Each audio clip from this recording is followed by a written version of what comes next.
Kenapa orang tidak mau menerima nasihat kita? Barangkali kita menganggap diri kita lebih baik daripada dirinya.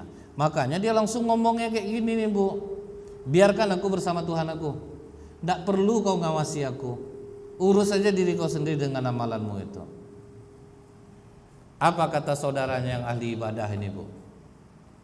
Demi Allah, Allah tidak akan mengampuni dosamu. Itu Bu ya, masuk kesombongan. Kemudian apa kata Rasulullah Bu? Ketika keduanya meninggal dunia, Allah bertanya kepada ahli ibadah ini Bu, apakah kamu lebih tahu dari aku? Nah, kan marah Allah jadinya kan Bu.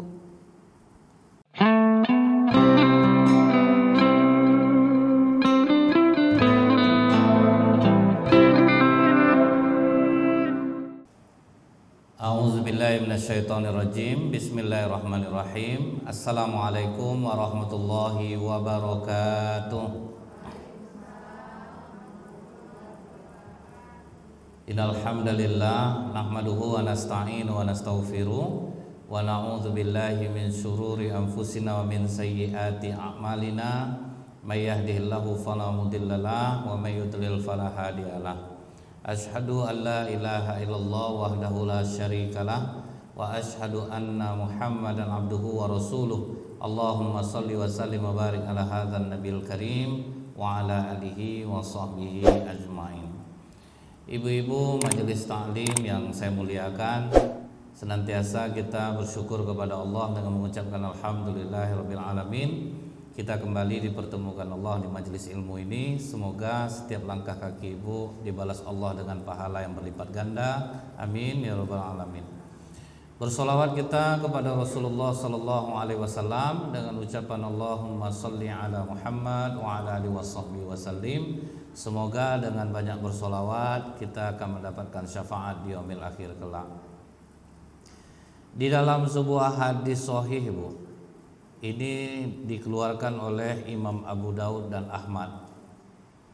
Disampaikan oleh Abu Hurairah radhiyallahu anhu bahwa Rasulullah SAW mengatakan, ada dua orang laki-laki bersaudara dari Bani Israel. Jadi dia adik-beradik nih Bu, abang adik orang Bani Israel di masa lalu, kata Rasulullah.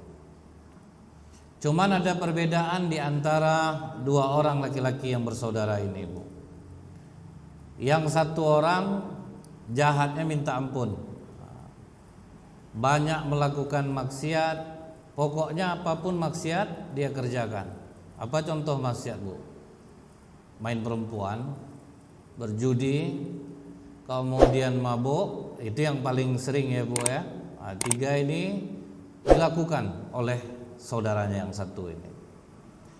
Sementara Bu, saudaranya yang satu lagi itu ahli ibadah. Pokoknya Bu bertolak belakang dari saudaranya. Adiknya ini ahli ibadah, pokoknya hari-harinya itu dihabiskannya untuk taat kepada Allah. Jadi berbeda ya Bu ya, adik kakak berbeda ya. Dan ini pun dalam kehidupan kita ada juga ya Bu ya. Kakak taat, adik jahat. Kalau enggak sebaliknya ya Bu ya. Kalau suami istri, ada suaminya jahat, istrinya taat. Kadang sebaliknya juga ya Bu ya, suami imam, istri pula payah dididik. Nah, jadi memang hal seperti ini rupanya sudah lama Bu. Abang beradik, satu jahat, ahli maksiat, satu lagi suka beribadah. Kalau dalam pikiran ibu-ibu, ahli ibadah ini tentu lebih baik ya Bu ya, daripada saudaranya yang bermaksiat. Dan setiap hari pula Bu, yang ahli ibadah adiknya ini selalu memberikan nasihat kepada abangnya. Memang kita dianjurkan dalam Islam ini Bu, jangan membiarkan orang larut dalam kesalahan. Kadang kita ini orang salah Bu, kita ceritakan di belakang dia. Berubah enggak orang tuh Bu? Dia enggak tahu Bu salah dia. Misalnya Bu, ada di antara kita ini kalau bayar arisan suka lambat gitu ya Bu ya. Kita ceritakan di belakang muak, nengok dia tuh orang kadang udah nerima, ada 2 hari sudah tuh baru dikasihnya. Kadang muak lah kita nengok dia enggak tahu Bu. Tapi kalau disampaikan ke dia, tahu dia jadinya kan ya Bu ya. Bayarlah tepat waktu, enggak enak kawan-kawan itu udah sering cerita nanti jadi dosa. Kadang dia sadar Bu, astagfirullahaladzim untung aku diingatkan. Betul ya Bu ya. Atau misalnya Bu, ada kawan ibu badannya bau Bu, ibu sibuk menghindar-hindar duduk dekat dia. Dia tahu enggak kesalahan dia Bu? Enggak kan Bu? Tapi kalau disampaikan ke dia sakit hati kan Bu? Dia sakit hati, tapi paling tidak dia berubah. Karena setiap kali kita menyampaikan kebaikan, resiko ada enggak Bu? Beresiko Bu. Misalnya gini nih Bu, saya ngaji nih. Ada ibu yang tersinggung, ibu pasti sakit hati sama saya. Dan itu hal yang wajar. Jadi kalau kita ini dalam Islam, jangan dibiarkan kawan larut dalam kesalahan. Kalau dia ada salah, sampaikan ke dia dengan cara yang baik. Seperti ada ditulisnya Bu di dinding, tolong dipakai deodorannya. Nah, kan halus tuh ya Bu ya. Berarti ada yang pahit di antara orang tuh gitu ya Bu. Nah, jadi tahu dia. Kalau kita omongin di belakang aja Bu, nggak tahu. Itu ya Bu, tanggung jawab kita sebagai orang Islam. Jangan biarkan orang larut dalam kesalahan. Sampaikan nasihat dengan cara yang baik. Walaupun kadang dibilang orang alah sok pula gayanya, awak pula dinasihatinya. Tapi itu biasa Bu, biasa. Cuman yang harus diingat Bu, dalam menasehati itu jangan ada tersirat kesombongan di dalam diri. Maksudnya itu apa Bu? Merasa kita orang paling baik. Kan ada cara orang menasehati ini Bu, macam hebat dia Bu gitu. Itu yang membuat orang kadang tersinggung jadinya kan Bu. Nasihati orang itu udah banyak orang ngomong soal kau nih dah. Ngapa kok busuk betul badan kau nih? Heran aku nih kok makan apa kau nih? Kau kaki basah kau makan. Itu singgung orang Bu. Nasihati tapi nyakitin Bu.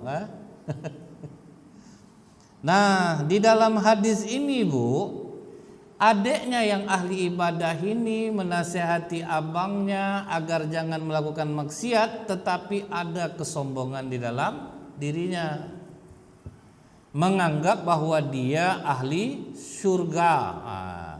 Terbayang enggak Ibu cara orang menasehatinya? Contoh nih pernah kejadian Bu, pas toko dia sepi, dia bertanya kepada ustadz. Dia bertanya kepada ustadz nih, ustadz jual beli saya agak sepi sekarang, kenapa ya ustadz ya? Jawaban ustadznya apa Bu? Itu makanya rajin ibadah, tahajud malam. Tersinggung nggak orang nih Bu? Seolah nganggap dia tidak sholat. Ngamuk dia Bu, tajam mulut ustadz kan? Tentu gitu jadinya kan Bu ya. Nah, jadi ini harus jangan sampai ketika menasihati orang sepertinya kita itu menjatuhkan orang Bu. Seperti menjatuhkan orang. Misalnya nih Bu, ibu nasihati adik ibu, dia rehab rumah. Ngapa pula rumah nih yang direhab, banyak yang penting lagi itu besok bayar uang sekolah anak payah jadinya. Itu kan nggak boleh Bu. Kadang kan ada orang nasihati gitu Bu ya, dia nasihat tuh sebetulnya iri. Adiknya rehab rumah dia enggak gitu ya Bu ya.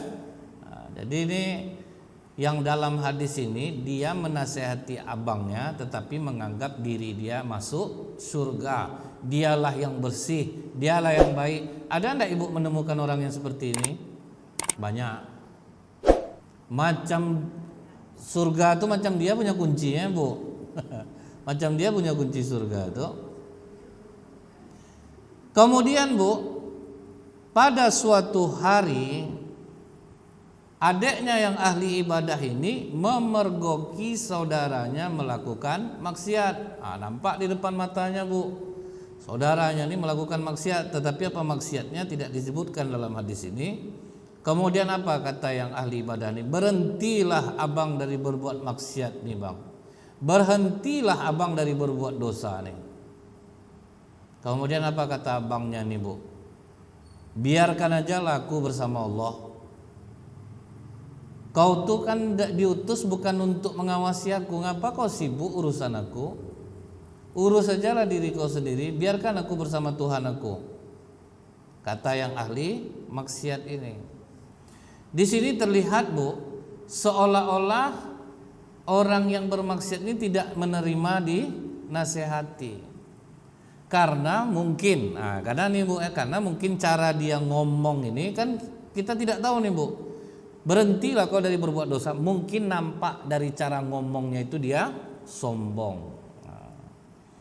Jadi kadang jangan dibilang orang, aku nasihati adik aku tuh tidak mau dia nerima. Cara kita menasehati kadang-kadang Bu, kita tuh sombong mungkin menasehatinya, bukan orang tidak mau nerima nasihat.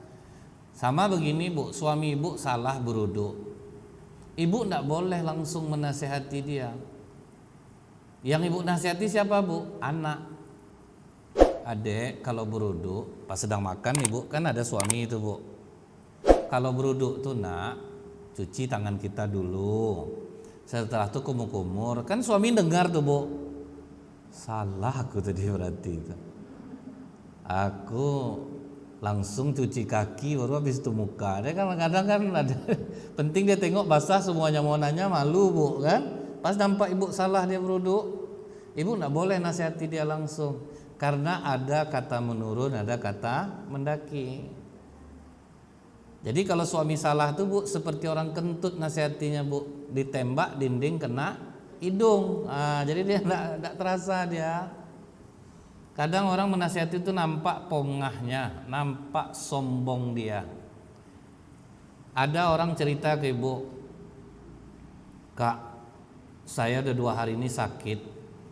Jadi pergi ke dokter nih, dikasihnya resep, alhamdulillah Kak. Rupanya bagus obatnya. Itu namanya orang hanya curhat, bukan ngeluh tuh Bu. Tapi ada orang ngomong ke ibu, entah apalah penyakit aku nih. Berbeda enggak Bu? Satu cerita, satu ngeluh. Jadi tidak selamanya orang yang menceritakan penderitaan dia tuh dia ngeluh. Terus dibedakan Bu. Begitu juga nasihati orang. Kata-katanya kan biasa nih seolah-olah nih kan Bu ya. Berhentilah kau dari berbuat maksiat dan dosa. Kan biasa kata-katanya Bu. Gaya dia ngomong mungkin kelihatan sombong. Ada kadang Bu orang menasihati Bu, aku kalau bapak tuh nasihati aku mudah masuk sama aku, tapi kok dia nasihati aku sakit hati aku dengarnya. Ada enggak merasakan itu Bu? Padahal kata-katanya sama loh Bu, kata-katanya sama. Jadi ini kita yang merasakan kalau kita sering di lapangan. Kalau ibu udah sering bergaul, ini Bu akan terasa Bu, mana orang yang peduli, mana orang yang kepo. Kan beda tuh Bu ya.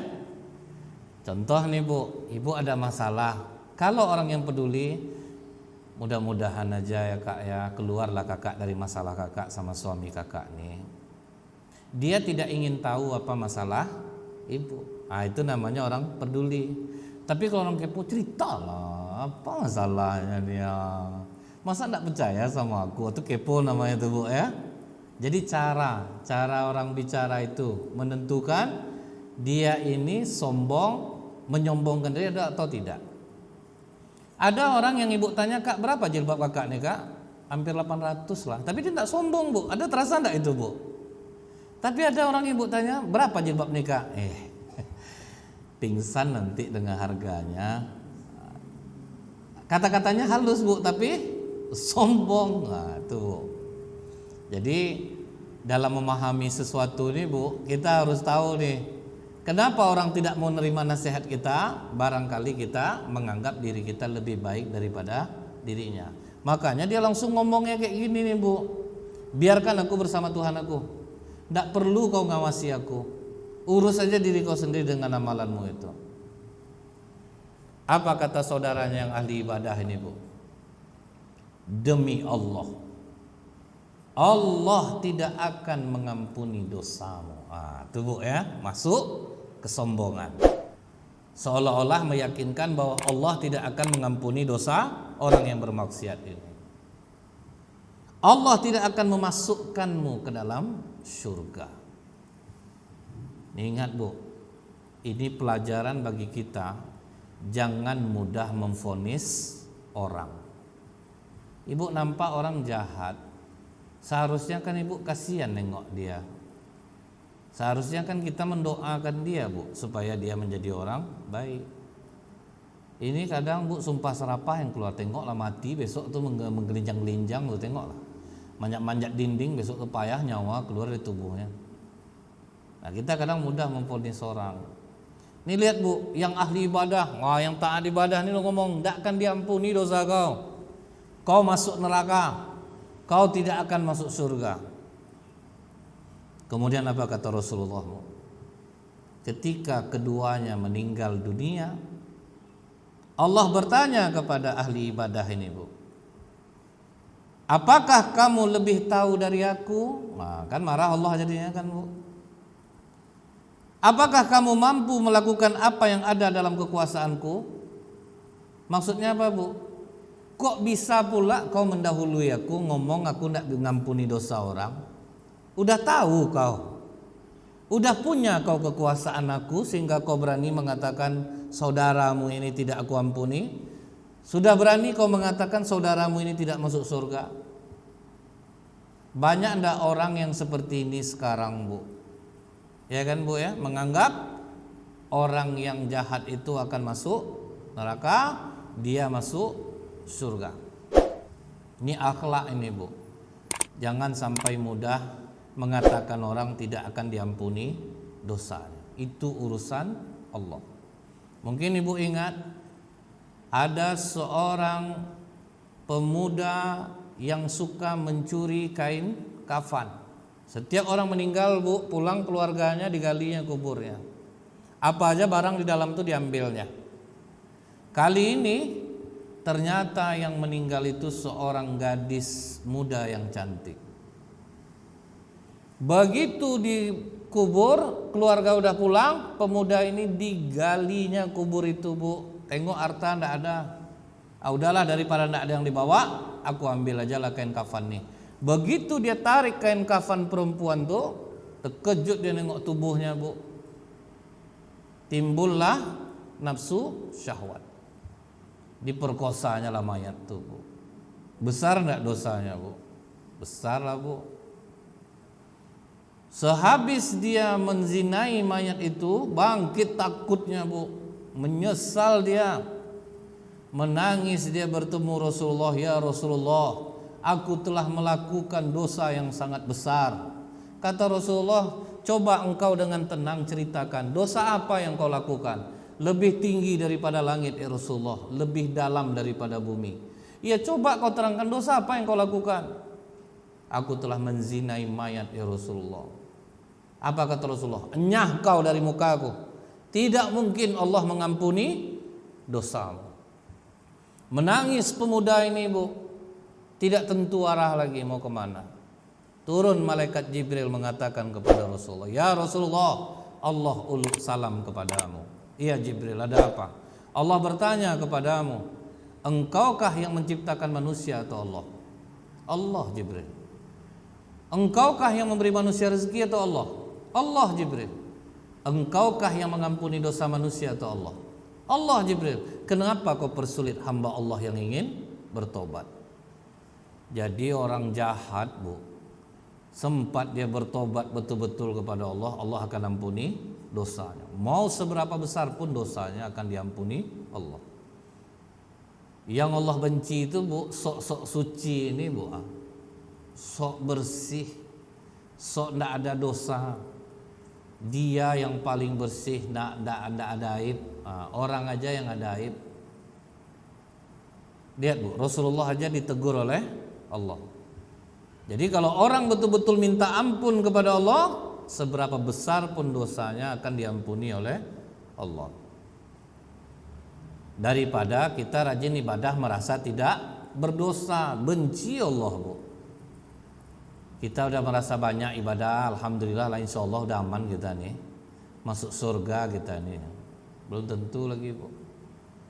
Kadang orang yang itu, yang ini judulnya ini apa bu? Ahli ibadah tapi masuk neraka. Saya kalau di kehidupan nyata bu pernah jumpa dulu. Kan telekung masjid ini banyak nih ya bu ya. Telekung masjid ini kan banyak. Jadi kan tidak semua orang yang ke masjid itu bawa telekung kalau dia dari luar. Jadi begitu ada perempuan mau ngambil telekung, Bu, ngamuk ibu-ibu ibu-ibu tuh rajin nampaknya ke masjid tuh, Bu. Macam dia yang punya telekung tuh, makanya bawa telekung dari rumah. Jangan ambil telekung di masjid nih. Ngeri enggak macam itu, Bu? Rajin sholat, akhlak tidak ada. Kaget saya, Bu. Saya sampaikan, Bu, tidak semua orang yang ke masjid itu bawa mukena, apalagi dia dari luar. Apalagi kan yang dipakai mukena masjid gitu. Macam dia yang punya jadinya. Artinya apa, Bu? Akhlak itu berperan besar bagi orang yang sudah rajin ibadah. Kemudian, Bu, apa kata Allah kepada dia? Kepada ahli maksiat ini, yang ahli maksiat ini, Bu, pergilah engkau, masuklah ke dalam surga dengan rahmatku. Lihat, Bu. Karena tadi orang bermaksiat tuh ngomong apa, Bu? Biarkan aku bersama Tuhanku. Nggak usah kau awasi aku. Rupanya, Bu, diberi petunjuk dia oleh Allah untuk bertobat. Kemudian, Bu, Allah berfirman kepada para malaikat, bawa ahli ibadah itu masuk ke dalam neraka karena sudah menjadi seperti Allah. Sebab apa, Bu? Dia pula yang tahu orang diampuni atau tidak. Kadang-kadang kita nengok orang, Bu, macam ini kelakuan kau tidak akan diampuni oleh Allah dong. Masuk neraka kau nih. Kan berarti kita udah jadi Allah, Bu. Kita pula yang menentukan orang masuk neraka atau tidak. Dia bisa berubah dia diampuni Allah dosanya. Kita yang merasa suci ini yang bahaya. Nah, itu, Bu, ya. Apa pelajarannya, Bu, dari hadis yang di atas ini? Banyak orang bisa melihat debu di mata orang lain. Kalau kotoran orang lain nampak dia kecil aja, nampak dia debu orang lain tuh, Bu. Kalau di perumahan-perumahan dulu tuh, Bu, ya, sampai ada yang terkenal satu orang yang tahu semua blok apa kejadian. Nah, itu ada tuh, Bu. Jadi pokok kalau nanya apa aja orang ke dia, Bu, aib orang sekecil-kecilnya bisa tuh kumpul sama dia semuanya. Jadi itu yang dimasukkan debu di mata orang nampak, padahal kecil tuh, Bu, nampak debu di mata orang. Tetapi dia tidak bisa melihat sebatang pohon yang ada di matanya sendiri. Artinya kita jangan jadi orang seperti ini, Bu. Sebetulnya kalau dibuka lah, Bu, banyak ndak aib kita nih yang kalau orang lain tahu malu kita? Banyak ndak, Bu? Banyak aib kita nih, Bu. Jadi ketika kita melihat aib orang, Bu, itu cerminan untuk kita. Aku ada ndak seperti itu, ya? Oh, rupanya lebihlah aku daripada dia lagi. Baru bisa kita sadar, Bu. Kadang tengok cucu orang jahat, orang yang tidak punya cucu ngomongnya mudah, Bu. Kalau cucu aku macam itu, tengoklah, aku pukul. 5 tahun kemudian dapat cucu, Bu, jauh lebih jahat daripada cucu yang pernah dia ngomongin. Tidak terpukul sama dia, Bu. Jadi kita ketika melihat kesalahan orang lain, Bu, seharusnya kita mikir, itu cerminan diri aku enggak, ya? Aku ada enggak melakukan hal seperti itu? Baru kita mikir mau ngomong, Bu. Baru mikir kita ngomong. Karena banyak sebetulnya yang besar aib kita di diri kita sendiri yang kita tidak tahu. Atau kita tahu pura-pura tidak tahu, kalau kesalahan orang aja yang nampak. Banyak orang nih, Bu, ya, sibuk mengurusi dan membicarakan aib orang lain tapi lupa aibnya sendiri. Dia satu hukum yang pasti apa, Bu? Bila ada orang yang dengan mudah menceritakan aib orang ke ibu, di belakang ibu dia akan mudah pula menceritakan aib ibu. Makanya akhirnya banyak kita berkelahi sama-sama kita tuh gara-gara itu, Bu, sampai menyampai. Yang ini menyampaikan, dia cerita berdua tentang satu orang, tidak ganti-ganti bajunya tiap hari, daster itu aja. Tuh, Bu, dia cerita berdua nih, menceritakan yang satu orang tuh ada kelas masalah anaknya nonton ke rumah dia, diusirnya. Pas yang satu orang nih datang, yang diceritain dasternya tidak ganti-ganti, Kakak hati-hati sama orang depan nih kak. Ngapa? Sering betul dia memburukkan kakak. Nah kayak ini nih bu ya. Apa katanya? Nggak ganti-ganti dasternya. Wah akhirnya yang ini menyerang.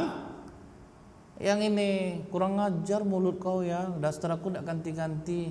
Memang iya sebetulnya. Tapi kan ngapa pula kau ceritakan gitu kan bu ya.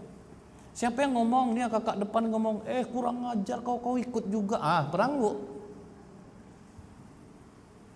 Karena apa? Orang yang mudah menceritakan aib orang, dia pasti di belakang juga menceritakan yang sama.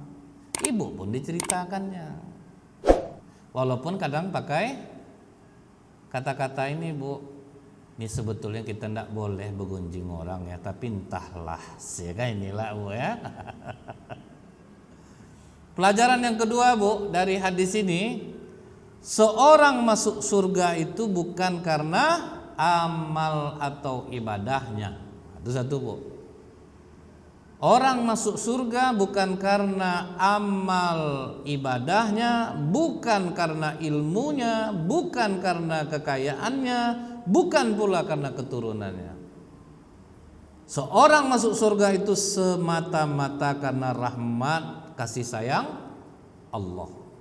Ini supaya apa nih bu? Jadi percuma aja kita amal ibadah. Bukan itu maksudnya tuh bu. Jangan karena amal ibadah saja kita katakan kita akan masuk surga. Amal ibadah itu buah daripada ibadah yang kita lakukan, sehingga lahirlah amal-amal yang soleh yang bisa mengantarkan kita ke rahmat dan kasih sayang Allah. Contohnya bu, ibu berbuat amal kebaikan. Adalah dulu orang kampung ibu numpang tidur di rumah ibu selama dia susah. Kemudian dia akhirnya kaya, sukses, tidak mau mendatangi ibu lagi. Amal ibu udah dicatat Allah nih. Kemudian ibu cerita ke orang, itu kalau tidak karena aku dulu. Ada tidak kayak gini bu? Kalau tidak karena aku dulu, habis tidak jadinya bu amal dia? Masuk neraka nggak jadi ya? Masuk, padahal amalnya sudah bagus. Jadi kita yang sudah beramal nih bu, jangan GR, jangan nganggap aku akan masuk surga. Amal ibadah aku banyak, ilmu aku ada, kekayaan aku bisa aku sedekahkan. Tetapi kalau sombong, apa kata Rasulullah? Sebiji zarah sombong di dalam jiwa kita ini tidak akan masuk surga. Nah itulah bu, akhlak ini bu, jangan sampai kita merasa udah hebat karena kita sudah banyak pengajian. Ini kadang kan karena udah rajin pengajian bu, nampak kawan yang salah bu, itu makanya datang ke masjid tiap Rabu tuh. Ini di rumah aja, kan bangkit sombong enggak bu? Kalau kami diajarkan semuanya, kan inilah gaya nih bu ya. Nampak orang mencukur alis, ahli neraka. Enggak boleh dalam Islam nih kita mencukur alis. Bisalah bilang dengan cara yang baik. Ada seorang ulama bu, di kantor dia tuh kan ada beberapa orang rajin-rajin ibadah tuh bu. Masuk perempuan pakaian seksi bu. Assalamualaikum kata ulama. Tegak seorang ulama dengan ramah bu. Waalaikumsalam. Ada yang bisa kami bantu? Lihat bu, silahkan masuk. Oh datang yang ahli ibadah lain. Pas perempuan tuh bilang, apa Syekh tidak malu menerima perempuan pakaian seksi masuk kemari? Itu dosa besar Syekh. Kata Syekh ini, kita ini seperti dokter. Yang datang ke kita itu orang sakit, itu yang harus kita sembuhkan. Oh jadi dia udah sok hebat tadi bu. Masa orang pakaian seksi diterima, kan gitu ya bu ya. Kalau bahasa kita ini genit nampaknya ustadz itu gitu jadinya bu. Orang mudah menengok hanya dengan mata. Jadi kita jangan sampai ibu misalnya melihat ada ustadz di luar ngomong sama perempuan tidak pakai jilbab gitu ya bu ya. Karena tengok ustadz tuh, siapa pula tadi ngomongnya orang tidak pakai jilbab dilayaninya ngomong. Kan jadi gitu ya bu ya. Jangan. Hati-hati kita betul bu. Kemudian bu, yang berikutnya ini terdapat dalam kitab Mukasyafatul Qulub karya Imam Al-Ghazali rahimahullah. Jadi ada namanya Abu bin Hisham, dia ini paling rajin sholat malam bu, tahajud nih paling rajin dia. Pas dia mau ngambil beruduk malam, saat dia mau mengambil wuduk untuk sholat tahajud, Abu bin Hisham ini bu terkejut, nampak dia sesosok makhluk dari bibir sumur itu. Nah, jadi nampak orang macam orang bu keluar dari bibir sumur itu. Abu Hisham dalam keterkejutannya itu dikontrolnya bu, jangan sampai dia terlalu kaget bisa pingsan dia. Apa katanya? Wahai hamba Allah, siapa engkau ini? Kemudian kata makhluk itu, aku adalah salah satu malaikat utusan Allah. Mendengar jawaban itu, Abu Hisham bu tambah terkejut dia, sekaligus bangga karena didatangi oleh malaikat. Jadi terkejut sekaligus bangga. Ini karena aku rajin ibadah nih, maka malaikat mendatangi aku. Kemudian bu, bertanyalah Abu bin Hisham ini, jadi kau kesini apa yang mau kau lakukan? Aku ini diperintahkan untuk mencari hamba pencinta Allah. Jadi aku ini sekarang memunculkan diri aku ini, aku akan mencari hamba pencinta Allah. Kemudian bu, ditanya oleh Abu Hisham, wahai malaikat, buku apa yang kau bawa itu? Jadi ada buku sangat tebal bu, dibawa oleh malaikat ini. Apa katanya? Ini adalah kumpulan nama-nama para hamba pecinta Allah. Ada semua daftarnya di buku itu. Sedangkan kita daftar belanja bisa kita susun ya bu ya. Apalagi malaikat. Malaikat mempunyai kelebihan yang luar biasa. Semua dia tahu, tidak ada yang bisa kita sembunyikan. Jadi apa kata Abu bin Hisham nih bu? Pasti ada namaku di dalam buku itu. Nah, ini udah yakin ya nih bu, karena dia rajin sholat malam, sholat fardu berjamaah, ada namaku di buku itu. Untuk mendapatkan kepastian bu, ditanyanya lah, ada enggak namaku tercantum di dalam buku itu? Karena dia sudah merasa aku rajin ibadah, sering sholat tahajud, sering munajat kepada Allah. Apa kata malaikat ini bu? Setelah dia buka buku itu, tidak ada aku menemukan namamu di dalam buku catatan ini. Waduh. Nah, jadi ini ingat ibu ya, hati-hati jangan merasa sudah rajin ibadah aman. Ini tanda sayang, masih sayang Allah sama Abu Hisham nih bu, karena dia rajin ibadah diperlihatkan malaikat kepadanya. Cobalah periksa kembali kata Abu Hisham ini bu, mana tahu ada yang terlewat mungkin enggak, karena banyak tuh terlewat mungkin enggak. Kata malaikat ini betul, namamu tidak ada di dalam buku ini. Akhirnya gemetar Abu bin Hisham bu, jatuh tersungkur lalu dia menangis.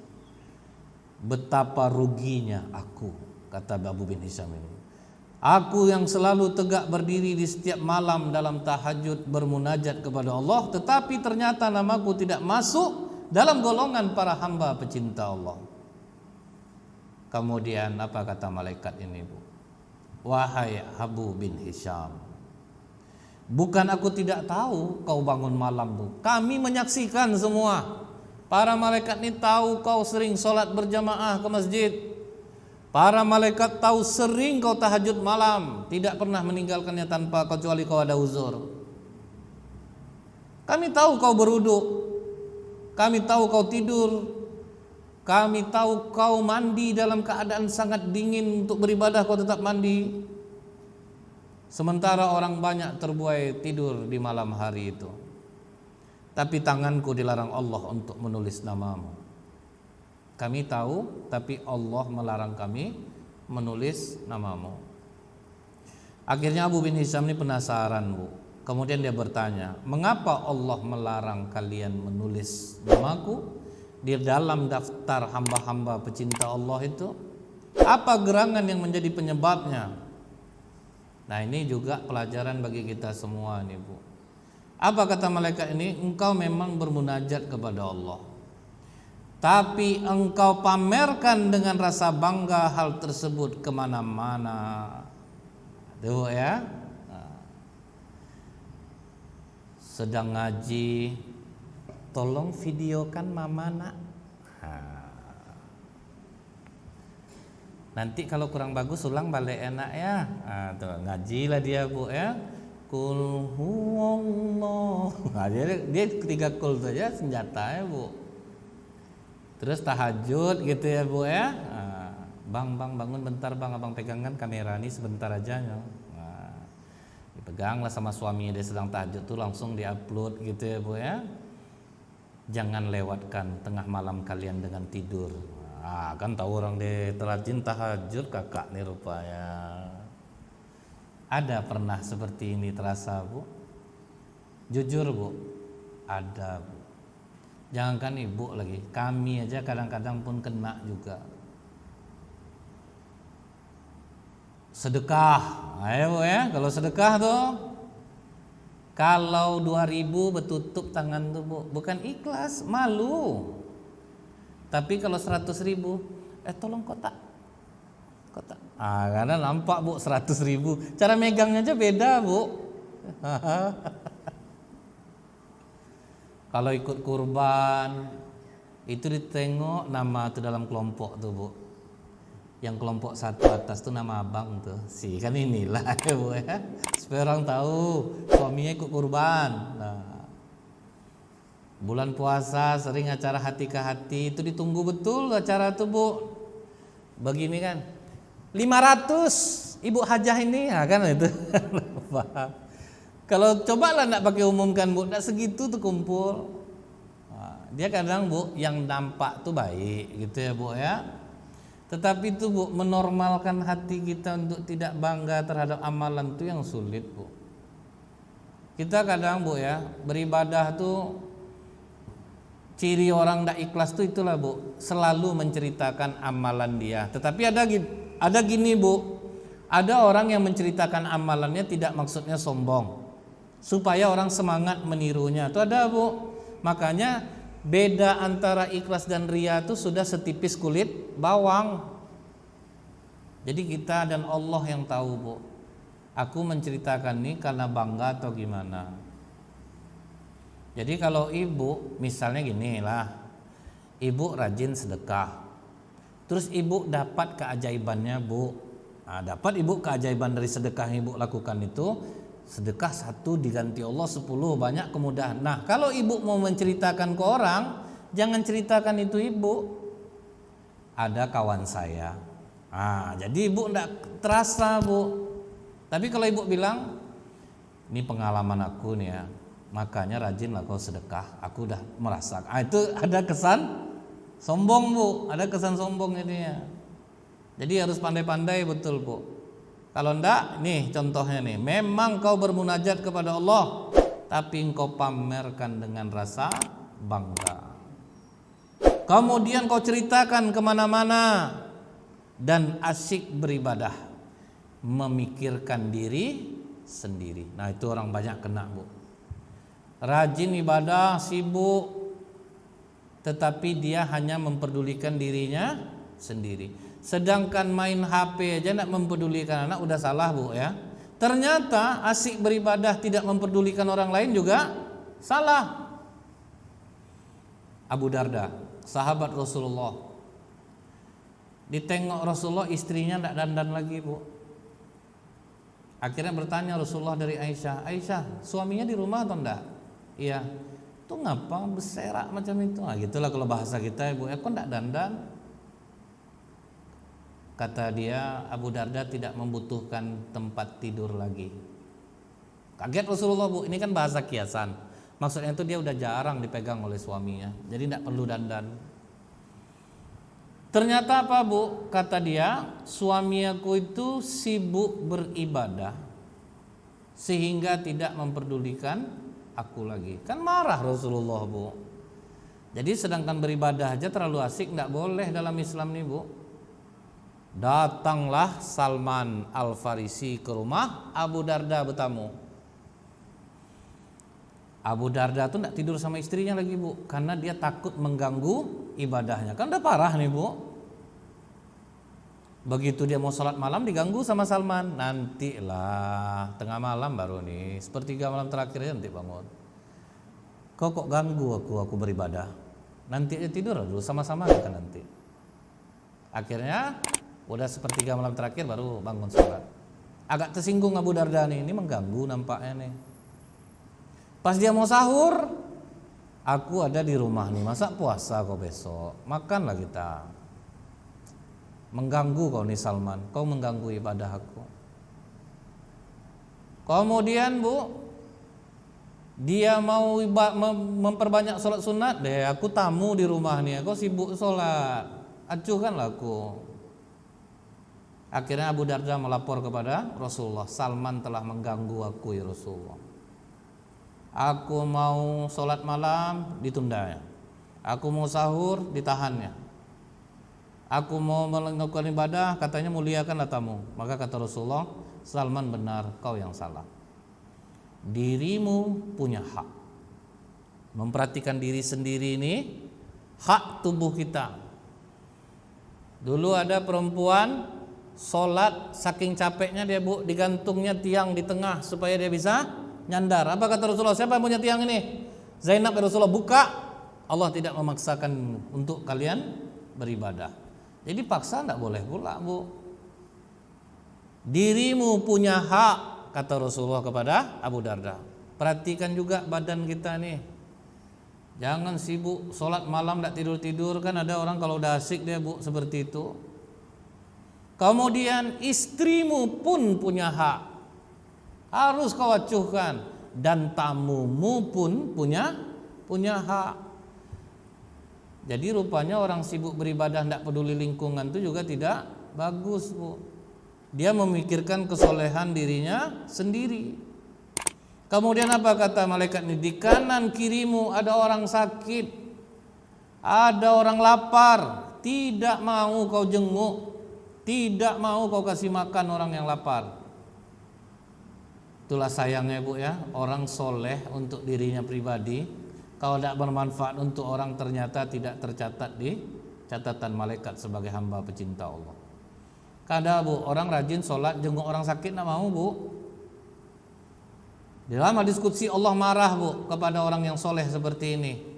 Waktu aku sakit kenapa tidak kau jenguk? Kaget hamba ini, Bu. Kapan pula lah kau sakit ya Allah? Seketika engkau menjenguk orang sakit, aku berada di sana. Itu maksudnya, Bu. Senang Allah kalau orang mengunjungi orang sakit. Kemudian orang lapar, tidak kau pikirkan orang, kau sibuk memikirkan ibadahmu sendiri. Bagaimana mungkin engkau dapat menjadi hamba pecinta Allah dan dicintai oleh Allah kalau engkau sendiri tidak pernah mencintai hamba-hamba yang diciptakan oleh Allah? Rupanya, Bu, syarat untuk mendapatkan cinta Allah, kita harus mencintai hamba-hamba Allah. Kita harus mencintai manusia, Bu.